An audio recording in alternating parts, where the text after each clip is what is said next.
Salut, bienvenue sur ma chaîne Réveil Jungien, là où votre âme se reconnaît et où chaque question trouve sa lumière. Si vous regardez cette vidéo précisément à cet instant, ce n'est sans doute pas une simple coïncidence de plus dans votre vie. Ce n'est pas non plus le fruit d'un algorithme particulièrement intelligent. Selon Carl Gustav Jung, il existe des moments où le monde extérieur et le monde intérieur se rencontrent avec une précision troublante. Il appelait cela la synchronicité. Il arrive un jour où l'on réalise avoir traversé, en silence, une épreuve invisible, sans bruit, sans témoin. Une succession de relations qui ont laissé des traces, des périodes de silence difficiles à porter, des désillusions qui ont fissuré l'ancienne vision que l'on avait de la vie et de soi-même. Peut-être avez-vous ressenti ce déplacement intérieur, une perte de repères, suivie d'une clarté nouvelle, plus sobre, plus authentique. Cette vidéo s'adresse à celles et ceux qui sont restés quand tout les invitait à partir. Avant de commencer ce voyage, prenez un instant pour aimer cette vidéo et vous abonner à la chaîne, afin que ce cheminement intérieur puisse continuer à se transmettre. Et maintenant, nous allons identifier clairement les signes qui montrent que vous avez réellement dépassé une épreuve que la vie n'offre qu'une seule fois. Le sentiment de décalage dès l'enfance, les effondrements inévitables, les périodes prolongées de vide intérieur et la transformation profonde de votre regard sur vous-même, sur les autres et sur l'existence. Le sentiment de différence dès l'enfance n'est pas un souvenir vague, mais le point de départ silencieux de tout le parcours intérieur qui suivra. Il révèle qu'assez tôt, vous ne viviez déjà pas uniquement à la surface de l'existence. Enfant, vous vous sentiez souvent en décalage. Tandis que les autres s'intégraient facilement au cadre commun, vous étiez attiré par la profondeur et par des questions qui mettaient les adultes mal à l'aise. Non par rébellion, mais parce que vous perceviez que le monde n'était pas aussi simple qu'il en avait l'air. Pour être accepté, vous avez alors appris à porter un masque, ce que Jung appelait la persona, le visage social qui permet de s'intégrer. Ce masque vous a permis d'aller loin. Vous êtes devenu adapté, fiable, parfois même accompli aux yeux des autres. Mais en parallèle, une fatigue sourde a commencé à grandir en vous. Non pas parce que vous viviez mal, mais parce que vous viviez trop longtemps dans un rôle, au point de vous épuiser en n'étant plus pleinement vous-même. Carl Jung disait « Ce que nous ne rendons pas conscient se manifeste sous forme de destin ». Ce sentiment de différence était la première graine du processus d'individuation, un rappel que votre être véritable réclame de vivre. Et lorsque cette graine commence à grandir, la vie ne tarde pas à vous placer dans des situations assez fortes pour la mettre à l'épreuve. C'est précisément ce que le signe numéro 2 va commencer à révéler à présent. Le grand effondrement et la confrontation avec l'ombre du monde. À un certain moment, la vie ne vous permet plus de continuer à vivre à travers des images idéalisées. Un événement survient. Cela peut être la trahison d'une personne en qui vous aviez confiance, la rupture d'une relation, un échec majeur ou une perte irréversible. Et en un instant, toutes les illusions que vous aviez sur l'existence s'effondrent. Vous commencez alors à voir ce que, jusque-là, vous ne vouliez pas ou n'osiez pas regarder. La fausseté dans certaines relations, les jeux de pouvoir dissimulés derrière des discours moralisateurs, ou le vide qui se cache derrière les apparences de réussite et de prestige. Il ne s'agit pas seulement de l'ombre d'un individu, mais d'une ombre collective, ce que Jung appelait l'ombre du monde. Le point décisif ne réside pas dans la douleur elle-même, mais dans le choix qui suit cette douleur.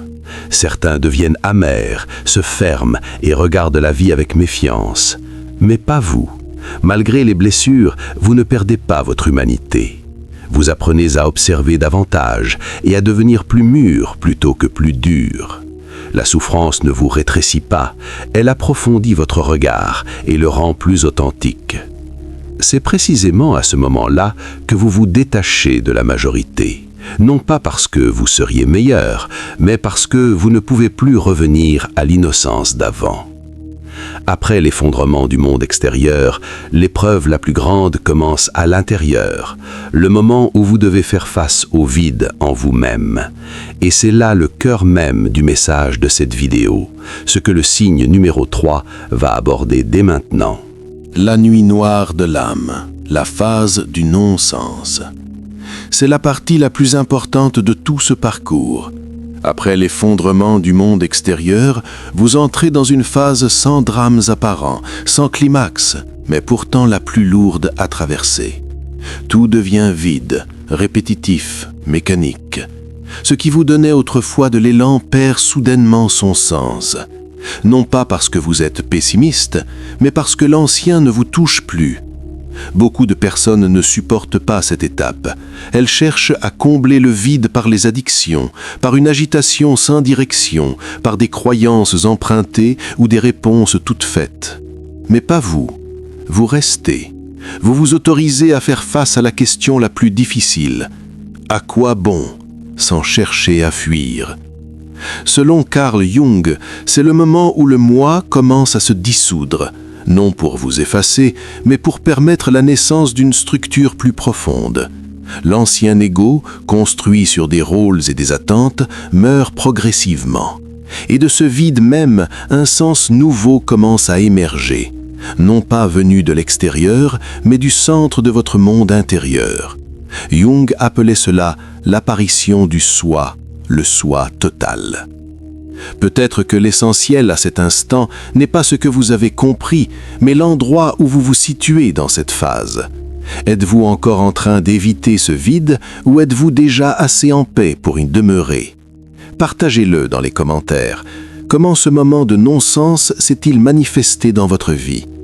Et maintenant, nous allons explorer ce qui se produit lorsque vous ne faites pas que traverser l'ombre, mais que vous apprenez à l'intégrer pleinement en vous-même. Faire face à l'ombre, l'intégrer et abandonner la persona.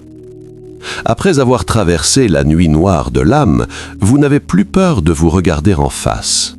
Non parce que vous seriez devenu parfait, mais parce que vous êtes désormais assez solide pour affronter les parts de vous qui vous inspiraient autrefois honte, déni ou dissimulation. Les pensées égoïstes, les émotions de jalousie, de colère, de fragilité, tout cela n'est plus rejeté hors de la conscience. Selon Carl Jung, c'est précisément le processus d'intégration de l'ombre, non pas pour vivre sous son emprise, mais pour reconnaître son existence. Et ce qui est surprenant, c'est que lorsque vous cessez de nier votre propre obscurité, vous devenez plus humain, plus compatissant. Non pas par supériorité morale, mais parce que votre compréhension de l'être humain s'approfondit. En parallèle, les masques sociaux commencent à tomber. Sans bruit, sans déclaration. Vous n'avez simplement plus l'énergie de continuer à jouer des rôles qui vous épuisent. Vous parlez moins, mais avec plus de vérité. Vous êtes plus présent, sans chercher à être aimé de tous. En échange, votre monde devient plus restreint. Moins de relations, moins de bruit, mais davantage de profondeur, plus d'authenticité. Et pour la première fois, vous sentez que vous n'avez plus besoin de vous diviser pour exister. Mais c'est précisément à ce point qu'une question essentielle apparaît. Lorsque vous avez abandonné les masques, intégré l'ombre et commencé à vivre plus vrai, qu'est-ce qui vous empêche de tomber dans la solitude ou de vous refermer sur la vie? Pour le comprendre pleinement, il nous faut avancer vers le dernier signe, là où la réponse commence à se révéler. Solitude, autonomie, réconciliation. Après tout ce que vous avez traversé, vous apprenez quelque chose de très rare, être seul sans ressentir de manque. Non pas une solitude marquée par la perte, mais un état de plénitude, de calme qui n'a plus besoin de se prouver. Vous n'avez plus peur des espaces vides parce que vous y avez vécu assez longtemps pour comprendre que c'est là que vous vous retrouvez pleinement. De cette solitude naît une forme d'autonomie naturelle. Vous ne dépendez plus du regard, de la reconnaissance ou de la présence des autres pour vous sentir valable. Votre capacité à aimer ne vient plus du manque, mais de la plénitude. Vous n'avez plus besoin que quelqu'un vous complète, car vous êtes désormais ancré dans votre propre vie intérieure. Puis survient quelque chose de plus profond encore, la réconciliation. Non pas avec une personne en particulier, mais avec la vie elle-même.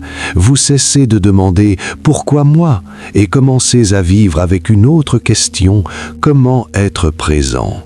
Jung appelait cela l'acceptation, une acceptation mûre, dans laquelle l'être humain cesse de lutter contre le destin et commence à collaborer avec lui. Et c'est aussi le dernier signe que je souhaitais partager avec vous dans ce parcours, non comme une conclusion qui ferme, mais comme un point d'arrêt silencieux pour regarder le chemin déjà parcouru. Et à partir de là, nous entrons dans la dernière partie de cette vidéo, là où toutes ces expériences commencent à prendre place dans la vie quotidienne, avec plus de simplicité et de lucidité. Lorsque cette vidéo s'achève, peut-être ne cherchez-vous plus de nouvelles explications, mais ressentez-vous plutôt une reconnaissance familière.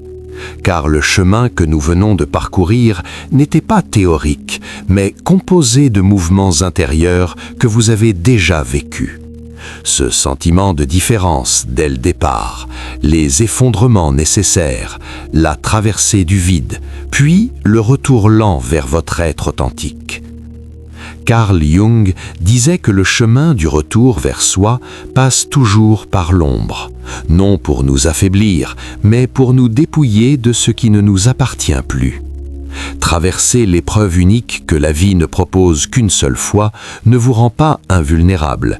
Cela vous apprend simplement à ne plus vous fuir, à vivre avec moins de masques, à aimer sans vous perdre et à ne plus confondre le bruit du monde avec la voix de l'âme. Si ces mots ont résonné en vous, laissez-en une trace, un j'aime, un commentaire ou un abonnement à la chaîne Réveil Jungien afin que nous puissions continuer à nous retrouver dans des espaces intérieurs toujours plus profonds à travers les prochaines vidéos. Merci d'avoir parcouru ce chemin jusqu'ici et d'avoir regardé cette vidéo jusqu'au bout. À très bientôt dans les prochaines vidéos.